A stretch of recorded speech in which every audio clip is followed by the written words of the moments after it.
اور آپ نے سمجھ لیا کہ پورا قرآن اس پر تشریح و تفریح کر رہا ہے، اور آپ ہر طرف سے سمجھ گئے ہیں کہ اللہ اس کے خلاف کو برداشت نہیں کر رہا، اور کسی طرح بھی شرک اور غیر اللہ سے مانگنے اور ان کی عظمت اور بڑائی کو قرآن چلنے نہیں دیتا، یہ آپ سمجھ گئے۔ اب آپ باہر دیکھتے کہ جی لوگ درگاہوں پہ جا رہے ہیں، عرس کر رہے ہیں، قوالیاں سن رہے ہیں، خرافات کر رہے ہیں، تو کیا ان کو دیکھ کر کے آپ قرآن چھوڑ رہے ہیں؟ وَإِن تُطِعْ أَكْثَرَ مَنْ فِي الْأَرْضِ يُضِلُّوكَ عَن سَبِيلِ اللَّهِ۔ آپ کو پتہ ہے کہ ترمذی اور ابو داؤد میں حدیث آئی ہے کہ جس نے مسجد میں جنازہ پڑھا اس کو کچھ ثواب نہیں ملے گا، اور آپ کو بتا دیا گیا کہ 500 فقہاء نے فتاوی عالمگیری جنائز میں لکھا ہے کہ مطلق کراہت ہر حال میں ہے، ایک فرد بھی مسجد میں ہو تو گناہ ہے۔ اور پھر آپ اس کو دیکھتے ہیں کہ جی بہت ساری جگہوں میں مسجد ہی میں لاش باہر رکھ کے امام صاحب اور چند نمازی کھڑے ہو جاتے، باقی مسجد میں اگر آپ نے اس کے لیے حدیث رسول اور مذہب چھوڑا، یضلوک عن سبیل اللہ، اللہ کے راستے سے بہک جاؤ گے۔ آپ نے حدیث سنی کہ پیغمبر نے کہا لا یتخذ المسجد ممرہ، کہ مسجد سے گزرنا بنا ہے، اور آپ اپنی سہولت کے لیے اور جگہوں میں اس کی پرواہ نہیں ہے، اسے دیکھ کر کے آپ گزرتے رہتے کہ یہ رش ہے، مولانا کو پتہ ہی نہیں چلے گا۔ ان تطع اکثر من فی الارض یضلوک عن سبیل اللہ، سیدھے راستے سے بھٹکنے کی یہی نشانیاں ہیں۔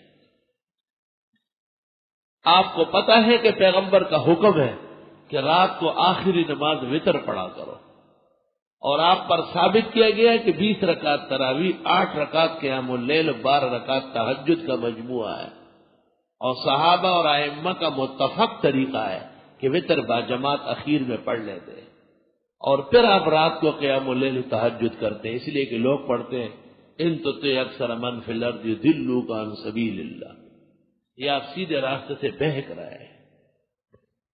آپ نے صحیح حدیث سن لی اور مسئلہ سمجھ لیا کہ پیغمبر کا حکم ہے اجعلوا آخر صلاتکم باللیل وترا، رات کی آخری نماز وتر ہی بناؤ، اور پھر آپ فعلی روایت میں مبتلا ہو گئے، جبکہ آپ طالب علم ہیں، قول اور فعل کا فرق جانتے ہیں کہ القول هو التشریع، قول شریعت ہے، واما فعله فيحتمل التخصیص والتاویل، فتح القدیر شرح ہدایہ ابن الحمام۔ اور پھر آپ وتروں کے بعد صبح اٹھ کر کے 2-4 رکعت پڑھتے ہیں، 2-4 رکعت نہیں پڑھتے، آپ حدیثوں کے خلاف ورزی کر رہے ہیں، خدا کے عذاب کو دعوت دے رہے ہیں، اور لوگوں کے لیے تو جائز اور خلاف اولا، لیکن آپ مسئلے سے واقف ہے، آپ کے لیے حکم شدید ہوگا۔ وَإِن تُطِعْ أَكْثَرَ مَنْ فِي الْأَرْضِ يُضِلُّوكَ عَن سَبِيلِ اللَّهِ۔ آپ کو پتہ ہے کہ شرک اور بدعت کفر کے شاخصان ہیں، اور پھر آپ غلط فتووں میں آ رہے ہیں اور بدعتی کے پیچھے نماز پڑھ لیجیے، ہو جاتی ہے، اہل قبلہ ہے، تو پھر آپ رافضی اور مرزائی کے پیچھے کیوں نہیں پڑھتے؟ وہ بھی قبلے کی طرف نماز کے قائل ہے۔ وَإِن تُطِعْ أَكْثَرَ مَنْ فِي الْأَرْضِ يُضِلُّوكَ عَن سَبِيلِ اللَّهِ إِن يَتَّبِعُونَ، یہ اکثر لوگ نہیں چلتے، إِلَّا الظَّنَّ، مگر اٹکل کے پیچھے، یہ تو اٹکل باز ہے، گمان پرست ہے، ان کے پاس دلائل کہاں ہے؟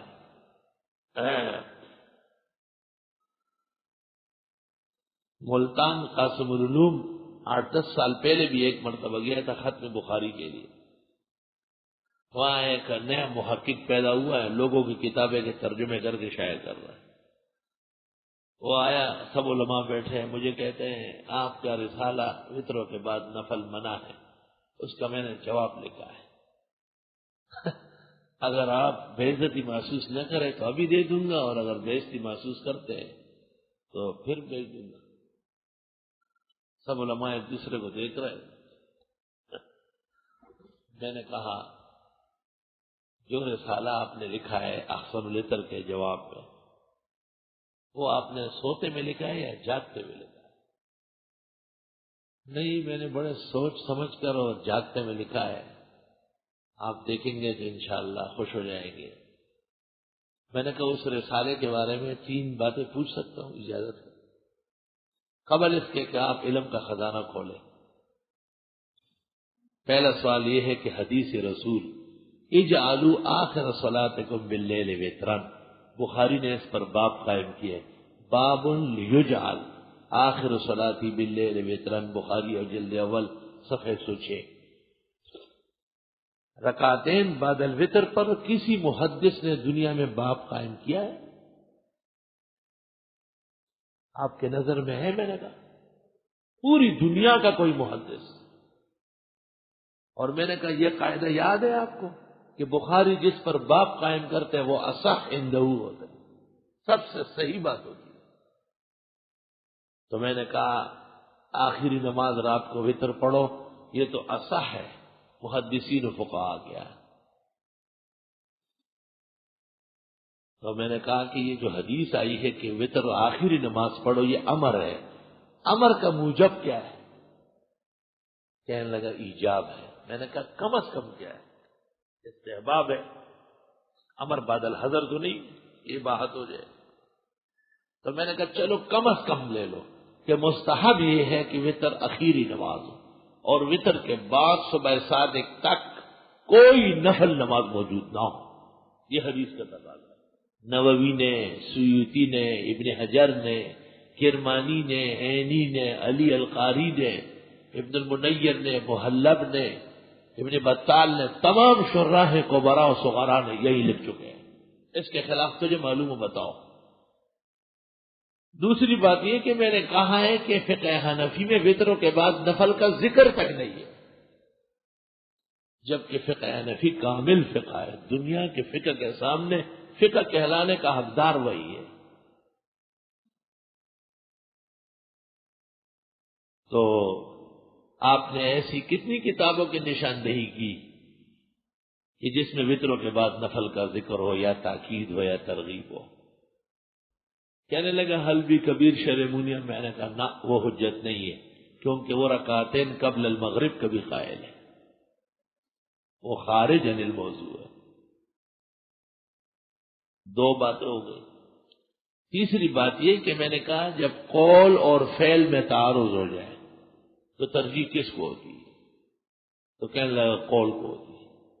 تو میں نے کہا اب اجعلوا آخر صلاتکم باللیل وطرا قول ہے، اور اگر کئی رکعتین بعد الوتر آئی ہے تو وہ فعل ہے، یحتمل التخصیص والتاویل۔ سب حیران ہو گئے، مجھے کہتے ہیں آپ کو بڑی آسانی سے۔ میں نے کہا آخری بات، میں نے کہا دنیا کا ایسا محدث ہے جس نے باب قائم کیا کہ وتروں کے بعد نفل ختم ہو چکی ہے، لیکن ایسا محدث دنیا میں نہیں ہے جس نے کہا کہ وتروں کے بعد نفل ضرور پڑھنا چاہیے۔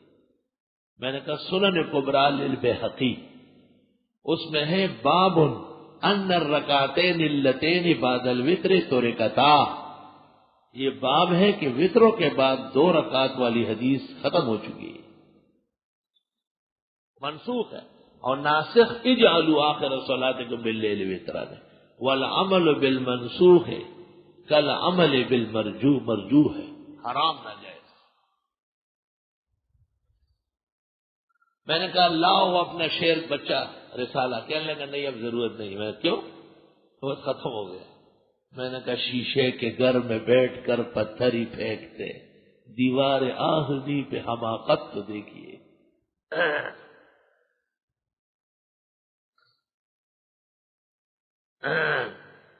وَإِن تُطِعْ أَكْثَرَ مَنْ فِي الْأَرْضِ، اور اگر آپ اطاعت کریں اکثر ان لوگوں کی جو زمین میں ہیں، يُضِلُّوكَ عَن سَبِيلِ اللَّهِ، وہ بھٹکا دیں گے آپ کو سیدھے راستے سے۔